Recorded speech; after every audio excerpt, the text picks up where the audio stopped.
Good morning, ladies and gentlemen, and welcome back to my YouTube channel. Thank you so much for stopping back by. Today, we're going to be doing another Let's Talk About It. I'm going to be talking about the top 5 ADCs for beginners in League of Legends. Now, my list might be different from your list, and my list might be different from the next list. But I think one thing about this video is all of the champions listed will always be considered easy, and it's because they all have the same type of gameplay. All of the champions in this list are generally safe, so you can play further back, make sure you just use your abilities, you can poke, and you can farm safely and scale up for late game, because all ADCs basically are trying to be that late game insurance, that late game carry, and this is a good way to make sure that you never fall off. Farm is such a guaranteed way to get gold, and getting gold means you can get items. When you get a lot of items, that means you can scale well,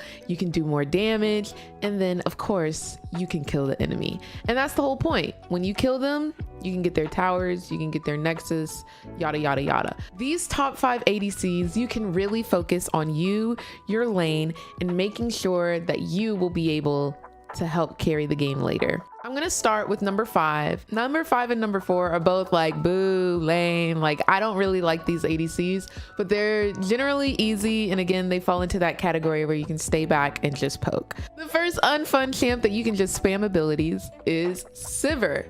Sivir is a very easy champ because you can spam your abilities, you can perma push lane, or you just have the ability to never be perma pushed in. Sivir has amazing wave clear. She has boomerangs that can bounce back and forth between the minions to do double damage. She has her Q that does a bunch of damage going and coming. If you notice, her skills do damage both ways, when she sends it out as well as when she brings it back in. So for that reason, she is very good at clearing waves. She also has really good poke because if you're standing near the wave as the enemy, you will also take damage. Sivir is generally a safe champion. She also has a spell shield that will block one ability and also give her health back. So for that reason, she has a heal, she has a shield, she has a bunch of wave clear and minion and wave control, so she can really manage the wave in the state of bot lane with just her abilities. So for that reason, I think Sivir is one of the best champions to start off with. You have so much control. The enemy team is going to have to be playing by your pace. You make the decisions. You are dictating how we're going to play this lane. Are we going to play aggressive? Are we going to perma push? Am I going to spam my abilities? Or am I going to play under tower and make sure that I don't miss any minions and just farm up? Because not a minion is going to touch this tower because I have insane wave clear. So Sivir comes in at number 5. Let's go to number 4. Another unfun champ, my least favorite champion in the game, but such a safe champion, Ezreal. Now, if you guys have already watched my least favorite to most favorite ADCs video, and I'll put a card up here, you'll understand why I go into depth as to why I hate Ezreal. But part of the reason I dislike Ezreal is because he is so safe. Ezreal is one of the safest ADCs. And I am such an aggressive ADC player that since I'm unable to kill him, it frustrates me. Ezreal is safe because he can, again, poke you from a distance, kind of like Sivir. He has a Q with a very short cooldown. He has a teleport or a short distance blink where he can essentially flash. He has a flash built into his kit. And one of the craziest thing, another reason why I dislike this champion so much, is because his blink arcane shift can have a reduced cooldown. The more times he hits his Q, the less cooldown all of his abilities have, including his Q. Ezreal has okay wave clear. Once he gets pushed under tower, he can still manage the wave because he has his Q, his autos, and his blink, which will also do damage. He can also use his ultimate to clear waves, but the reason why he's on this list is because he's generally safe, where he can stay back, poke you at a distance, do damage, and he has a flash built into his kit. Next up at number 3, one of my faves is Caitlyn. Caitlyn is generally safe because she has one of the largest ranges in the game. You can auto attack people from Africa, okay? You will be auto attacking using your abilities. You can ult people from your nexus. And that's the best part. It's not literal though. You can't that's not, I hope people know that's a joke. Anyways, yes, you have one of the largest attack ranges in the game, and so when you get paired up with another pokey support, the lane is dominated. You are a tower pushing, tower taking monster.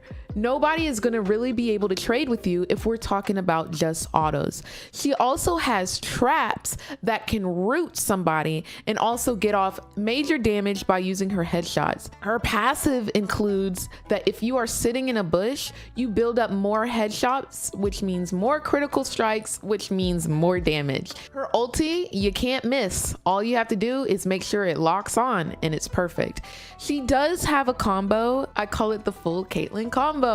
And there's a couple of TikToks on my TikTok if you want to check them out. But generally, what you will do is you will make sure you place your traps. And I'm going to go ahead and give you a little Caitlyn tip.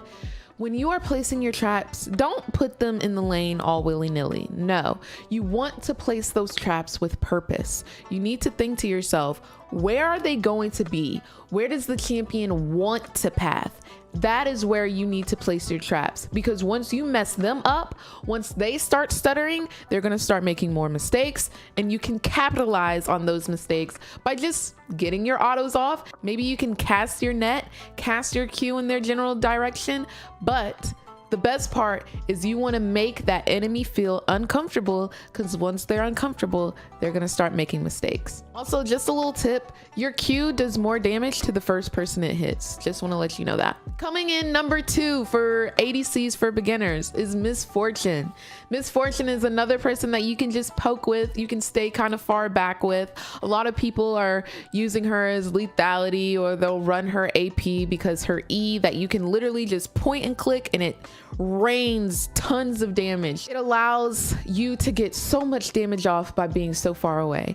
You also get additional damage when you auto attack a unique enemy. So if you are hitting a minion for the first time, it is going to do loads more of damage. So this means that you can CS and farm better. For that reason, I feel like since you can farm easier, since you can poke from far away, she is such a good champion.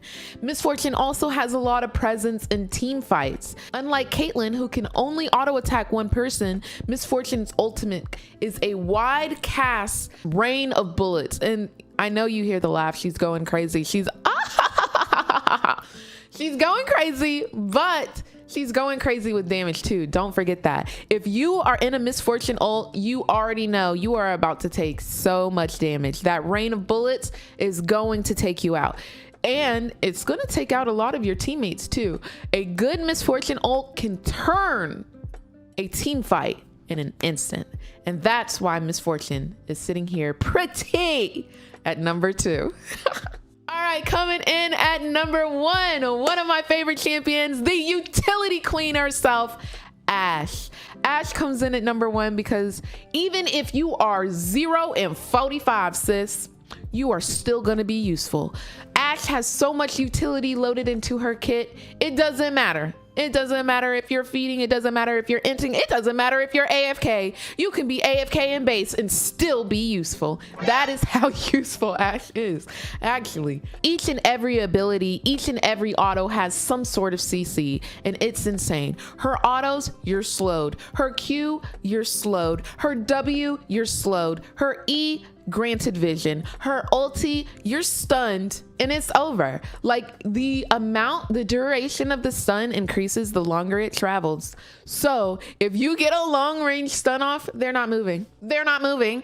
She is literally the best in terms of being useful as an ADC. I remember one time I was playing with the challenger jungler and they were making a joke and they said that whenever Ashe E's you as a jungler and you're in your jungle, you should just automatically die, because now the enemy team knows where you are and you're not going to be able to get any ganks off. So they're saying that Ashe literally renders them useless by using that one ability. She can be across the map. If she locates you, you're done. You're done, sis. Pack it up. Press the B button. Go back to base. Start over again. It's over. Ashe is also super fun to play because people get really frustrated and they underestimate your power. Do not. You may think Ashe is small, but baby, she is very much mighty. She is a queen for a reason. Period, Ice Queen. But this is going to wrap up the list of the top 5 easiest champions, or the top 5 beginner ADCs. I hope you guys really enjoyed this list. I hope it's helpful, and I hope you guys go out there and you tear up the rift with this, okay? Go ahead and let them know that even though you're a beginner, you still about to take their LP. Period. All right, guys, thank you so much for watching. If you don't already, make sure you subscribe, as only about 50% of you guys are subscribed to my YouTube channel. So make sure you come join the Turn Up Squad. Make sure you come join the family. Remember, I stream every day at 5 p.m. Eastern Standard Time on Twitch at twitch.tv/MissChimChim. I'm also on every social platform as Miss Chim Chim or Miss Chim Chim LOL on some. Thank you guys so much for watching, and I'll see you in the next one. Love you. Bye bye.